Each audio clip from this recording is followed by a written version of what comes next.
आपका नाम क्या है? हाँ हाँ అది సంగతి. ఏమర్థమైందన్నా నీకు? అది సంగతి అంటున్నావు. ముస్లిం అనే?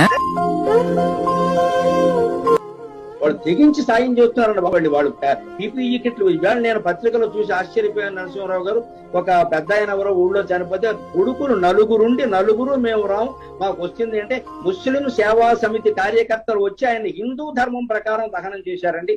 ఆ ముస్లిం ఆ కార్యకర్తలందరికీ నేను నమస్కారం చేస్తున్నా చేతులెత్తి. మానవ ఈ కథలు పిల్లలకి చెప్పాలి, ఈ సంఘటనలు పిల్లలకి చెప్పాలి. ఈ మానవత్వం పెంచాలండి, మతం కాదు. ఎంతసేపు ఎవరి మతం వారు అనుసరిస్తారు, అందరి దేవుడు ఒకటే ఏ పేరుతో పిలుచుకున్నారు. కానీ మతాతీతంగా కులాతీతంగా అన్నిటికీ అతీతంగా ఈవేళ మనం సాయం చెయ్యాలి. ఏమైనా సరే పాపం అక్కడ శవం పడిపోయింది, ఎవరు రావట్లా, ఏమైపోతారు, వీధికే నష్టం కదా. దాని ద్వారా ఏమైనా వ్యాపించిన కష్టమే కదా, ఎవరో ఒకరు వెళ్ళాలి కదా. మరి ముస్లిం సేవా కార్యకర్తలు రావడం ఏంటి? ఈ హిందూ మతంలో పెద్ద ఆయనకి నలుగురు కొడుకులు వెళ్ళకపోవడం ఏంటండి? ఆస్తి ముస్లిం సేవా సమితి వాళ్ళకి ఇచ్చారా, నలుగురు కొడుకులకు ఇచ్చారండి. వాళ్ళది నలుగురు కొడుకులకే కదా. మరి ఆస్తులేమో వీళ్ళు పంచుకుంటారా, ఆస్తులేమో వాళ్ళు దహనం చేయాలా? ఏమి పద్ధతి ఇది? అంటే ఏది మానవత్వం? ఇక్కడ హిందూ